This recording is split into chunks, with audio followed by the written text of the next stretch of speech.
What you can do right now if you are an OT, a PT, an SLP, an athletic trainer, or a nurse. What I see people go through, where they may struggle, what they may not know. Everyone here is going to be a hard worker, but what do you have that helps you stand out? What clinical experience do you have that helps you stand out? Many of you that are working with other people, aka patients, you are selling yourself. It's not going to be like your normal interview process. Do one hire interview where she recorded herself and then now she has an interview and then she gets the job. It's not like that in medical device sales. You are doing a sales process, right? They are going to give you objections and you need to be able to overcome them. Show what your clinical or your background has already been in to then be able to show that you'll be a great fit. And then number 5, the biggest one for you all when it comes to how to break into medical device sales with clinical experience is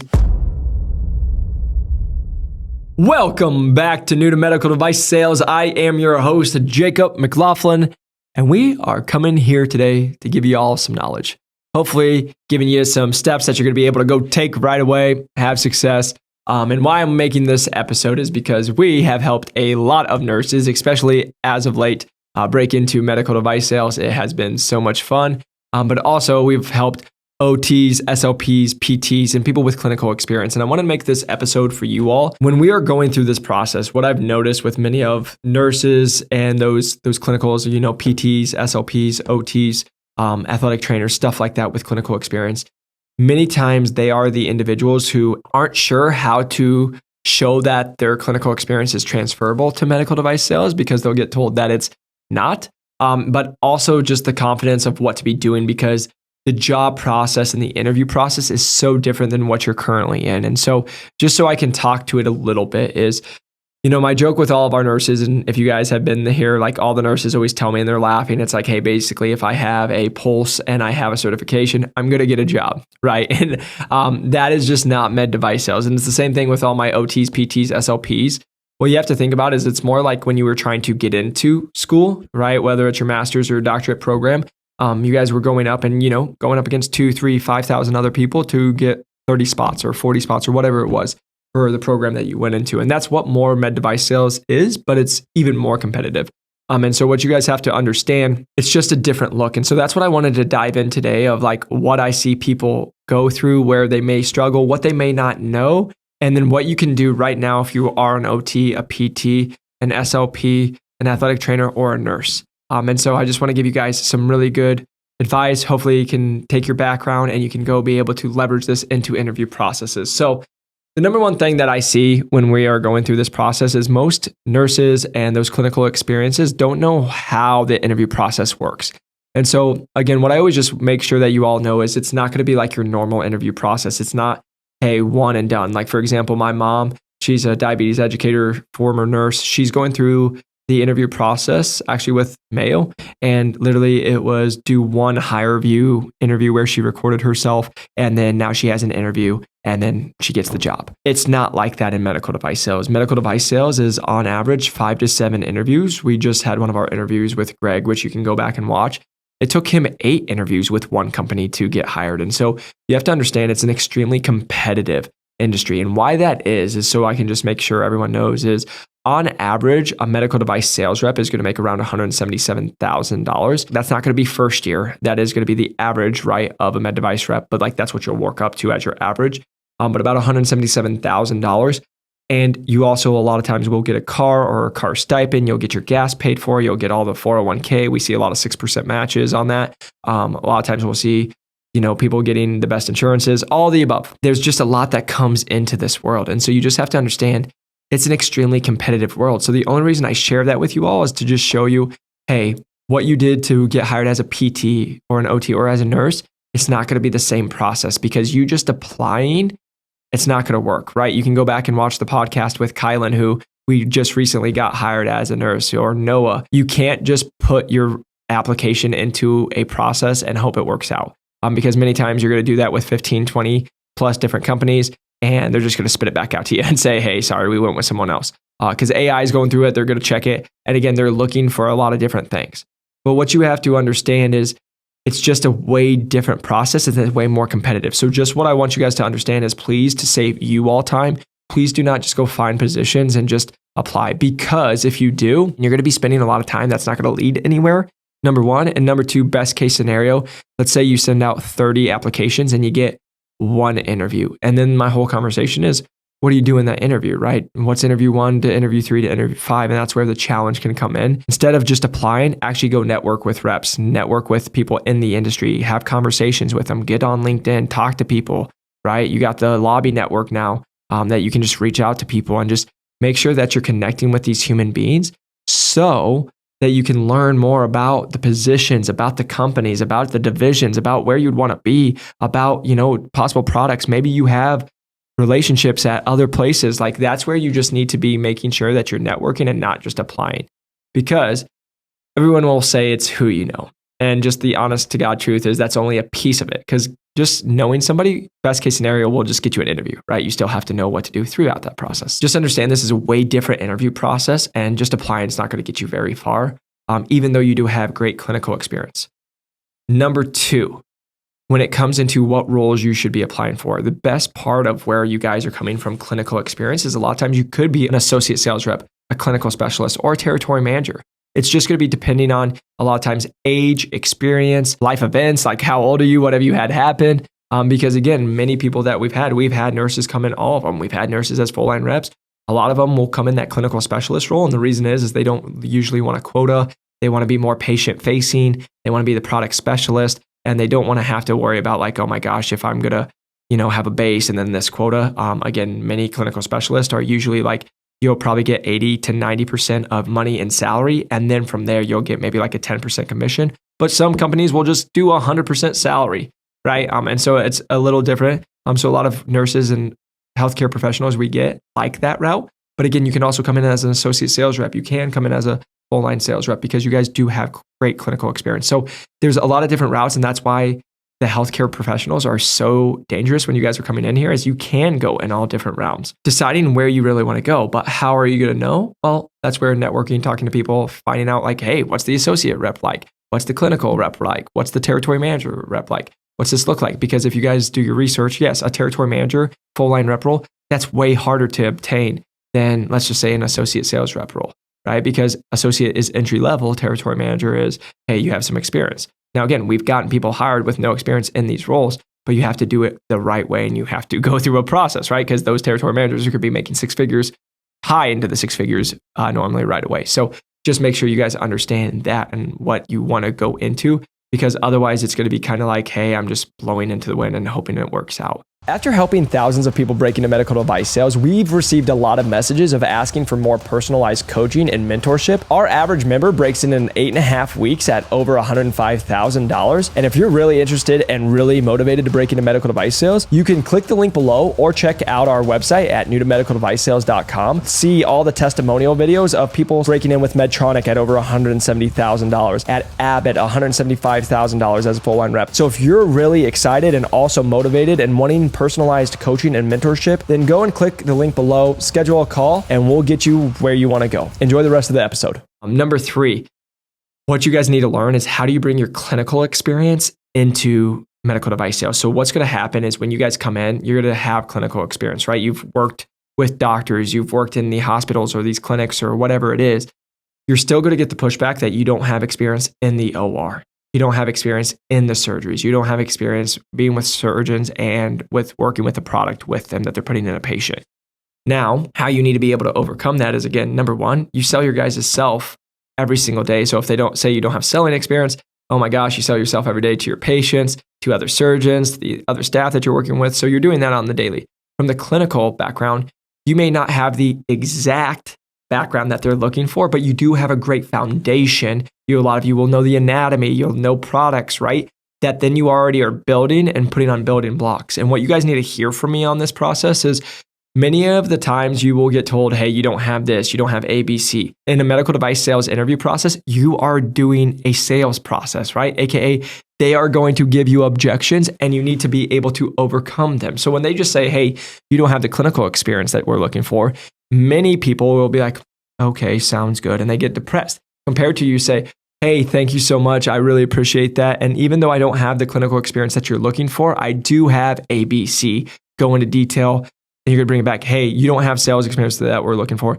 hey, I appreciate that you realize that I don't have the traditional B2B sales experience, but I do have sales experience because I've been selling to my patients, my team, whatever it is, right? And you just have to have examples. So what I want you guys to know is how I've been able to help thousands of people break into medical device sales, and especially a lot of PTs, OTs, SLPs, nurses, all of them. You just have to handle those objections and then show what your clinical or your background has already been in to then be able to show that you'll be a great fit. For example, many physical therapists or like nurses that I'm talking to, a lot of times they're running the clinic, they're running the area. So they have managerial roles, or they're going into where they have to schedule their own time, or again, you can see where that goes into that you could carry it into medical device sales, because guess what? You're going to be having to have manager responsibilities for the fact of your accounts. Where should you be spending your time? Where are you setting meetings, right? So you have to just be able to show the skill set that you already have. And so the reason I'm just saying that is the most common thing you guys will hear is you don't have the experience. Well, guess what?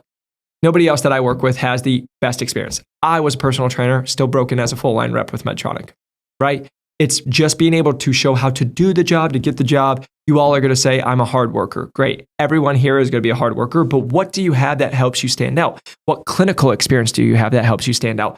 What sales experience do you have that stands out? And what I want you to hear from me is, no, you don't have the traditional B2B sales, but many of you that are working with other people, AKA patients, you are selling yourselves. You are selling things to them the whole entire time. You're selling yourself to the families. You're selling yourself to the doctors. So understand throughout that process, you do have what they're looking for.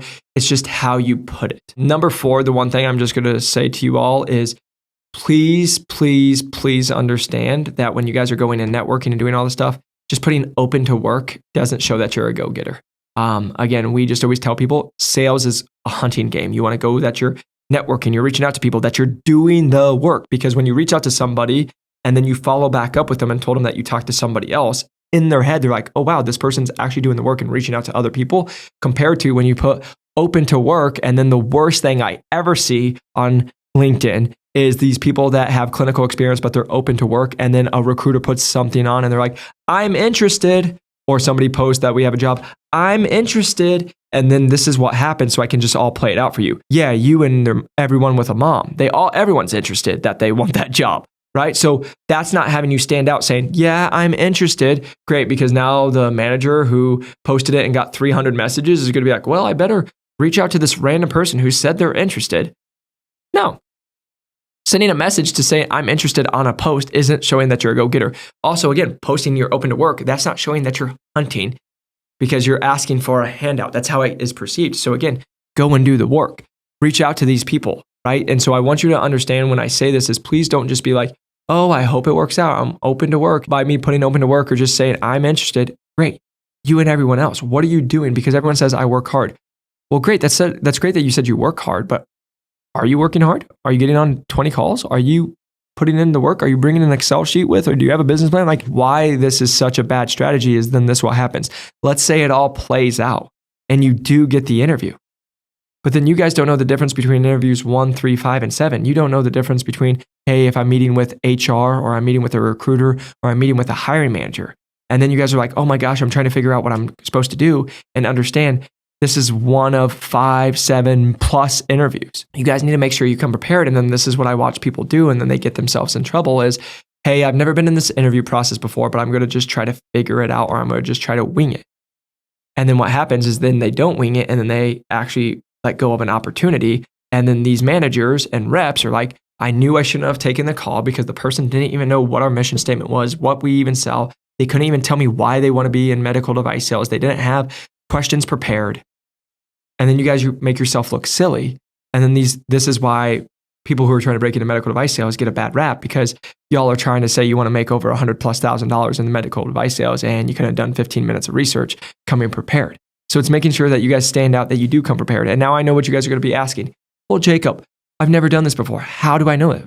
Network, reach out to people, talk to people, look at mentors, look at coaches, but also make sure that you're looking at who you're talking to, because many people, what they'll do is, oh, this person works at Stryker, Medtronic, Johnson & Johnson, wherever, ConMed. And they're like, oh, they work there, so I must just take their advice because it got them hired. And what you have to understand is, if you don't have the same background, a lot of times their advice isn't going to matter to you, right? So that's number 1. And then number 2 is like, okay, who are you taking advice from? Because if you guys have done this, You're going to go talk to 10 reps and they're going to give you 10 pieces of advice, and then it gets confusing for you all. So that's my just encouragement is, yes, you need to go find people, go talk to them. The challenge is for me saying that is like, are they good? Are they giving you good advice? Again, you guys are going to have to decipher that. Again, that's why there's things out there to resources to help you, and that's why we make these podcasts. But again, this is the part for the clinical experience is like, yes, you need to be getting on calls. You need to be reaching out to people. You need to be finding people who could champion you, that would want to put their name behind you. Like that's what you should be spending your time doing so you can stand out, because that's the biggest piece. And then number 5, the biggest one for you all when it comes to how to break into medical device sales with clinical experience is getting away from your own mindset and the people you're around. And why do I say this and what do I mean by this? Every nurse, every PT, every clinical experience, every SLP, OT, athletic trainer, every single one. When you guys go to make this jump, you will be excited and you might tell friends or employer, like other employees and other people that you work with, and they are going to tear you down. You're going to talk to reps and say, you don't have this experience, and they're going to tear you down and you're going to get defeated. You're going to talk to these people and they'll say, yeah, it's impossible. Go watch all the podcasts we have with PTs, OTs, SLPs, we have with nurses, athletic trainers, like all these clinical. Go watch them, because every single person who's telling you you can't, go to our website, go to our testimonials. You'll see the people that are where they are, that have the exact same background that you are. You'll see the podcast and you'll see these videos of the people being where you were and they're at where you want to be. And why I'm saying that is because one of the biggest things we have to work on with you all is mindset. Many nurses think when they come and join, like us, for example, they think they're quit their job that day. No, you still got to work. You guys have to have the positivity of, everybody says, what if, and then they go negative. But what if it goes all positive? For example, Steve, shout out to my boy. He was working, making under $85,000, working full time, had 4 kids. Oh my goodness. Can't break into medical device sales because he's being a PT. And then he comes with us, gets in at over 6 figures. But what was the biggest thing that he talks? And please go watch that podcast. It's a great podcast. He's a great dude. He had to change his mindset, change how he looked at money, the opportunities he was getting into, because otherwise what you guys will do, and we see it with nurses all the time, is, well, I applied for 15, 20 positions. It didn't work. I tried. Well, you really didn't try because you didn't try the right way, right? You just thought what you would do in one other industry would work in this industry, and it's not the same. That's like trying to put gas in an electric vehicle. You won't even know where to put the knob because there's not a place for you to put the knob for gas, right? So the reason I'm just sitting here telling you guys this is you have to start changing your mindset of, how do I stay positive? How do I find people who are where I want to be and do have a similar background? How do I make sure that I go from making 70K, 80K, 100K to making more than that? Well, you have to get around that. You have to believe that. You have to know you're worth it. And then when you say, hey, I think I'm doing that, and you have a coworker or somebody say, no, I don't think you should, or are you sure you want to do that? And they start questioning you, you have to believe in your heart that you want to do this, because the thing I see with a lot of the clinical people that we work with is they know that they're meant for more. They say that I know I'm meant for more. I don't want to stay in the same job. It's monotonous. I'm seeing myself 20 years from now and I don't want to be here. I'm capped out. I know I'm meant for more. I know I can make bigger impact. I know I financially can do more, but then they're going to let somebody who just wants to make 65K tell them they suck, and they are like, oh, maybe you're right. Right? I always say this, and it's very big in the clinical world, is the crabs in the buckets. As you try to go and get better, they pull you down. And my experience with this is I was a medical device sales rep, and I would walk in and I would have nurses be like, well, must be nice. Or they would make a comment, right? I'd even have surgeons being like, oh, how's it? You must be driving a Ferrari. And I'm like, no, I'm in medical device sales. It's like, I'm not making millions of dollars. I'm a hard worker. And again, what you guys don't understand if you don't do your research is like a lot of these reps, make 65, 85, 100K when they first start. But if you know how to do it the right way, like that's what we teach, is how to come well over 6 figures. But every single time they would be like, oh, you're a rep or whatever. And they'd be dismissive or try to put me down. I literally would be like, Shannon, you got 12 years experience. You're more qualified than I was. I was a personal trainer. You could do it. Why don't you do it? Well, and whatever excuse is going to come out. I'm busy. I have kids. Whatever it is. Oh, I don't want to. Oh, it's impossible. You're just lucky because you look at whatever it is. Get around people who believe in you. Get around people that are going to lift you up. So what I would sit here and tell you is, if you're a nurse, try to find other nurses who've broken. If you're a PT, try to find other PTs who've broken. Like, that's what I would say. We put these podcasts out here to just encourage you guys. And that's what I want you all to know. It is possible to break into medical device sales with a clinical experience or without a clinical experience, with sales experience, without sales experience. We do it every day. But I wanted to make this episode specifically for people with clinical experience because I see it every single day. I see people doing what they've done in the old industries and they're trying to do it for the new industry. They want to make way more money, which means you have to do stuff way differently, but they're trying to do the old stuff. Then they do it consistently and then they get frustrated because they're doing insanity, doing the same thing over and over. But again, you didn't even learn how to play the game. So how can you win the game? That's what we always talk about. And that's what you guys have to learn. It's a whole new game. It's a whole new level, and that's what you have to step into. And so that's the number 5, and that's the biggest thing I see is people trying to do what they've always done, and then they go ask for people's opinions, like, hey, do you think I can break in? And you're going to talk to some rep, and they're going to be like, nope, you got to have B2B sales experience. And then you guys are all like, oh. But then yet you come and watch our podcast with Kylan, with Noah, with Jono, with Tyler, like all these different nurses who break in. Oh, with Kyle, with Steve when it comes to PTs, right? You got Lara, OT, right? Like there's so many different people that you guys can just go back and watch. But you guys consistently will go listen to one person that says you can't do it. And it goes back to what I just want to share with you all. I've said this since I was young and it's my positivity just trying to go, but just understand, egos don't fly with pigeons. Stop taking advice from people who don't live the life that you want to live, right? I'm not going to take advice. Hey, do you think I should do medical device sales? No, I don't think you should. Okay, well, you're a nurse, I'm a nurse, so you don't want to be one. So why would I let you dictate where my life's at? What if you want that? Now, again, I'm just going to make this really clear. Maybe medical device sales isn't for you, and that's okay. But what I'm trying to say is don't let family members, don't let people, because my parents, when I told them I wanted to go do medical device sales, they're like, what's that? They still don't know what I do. And so the reason I'm just sharing this for you all is do your research, find out what you want to do, find out this industry is way different, go put in a lot of work and hustle. And then the little promo bonus tip is what I want to share with you all. Many people will be like, well, Jacob, I have a kid. Well, Jacob, I'm married. Jacob, I work 3 to 4 12-hour shifts. Yeah, so did every single one of the other people we work with. They all do.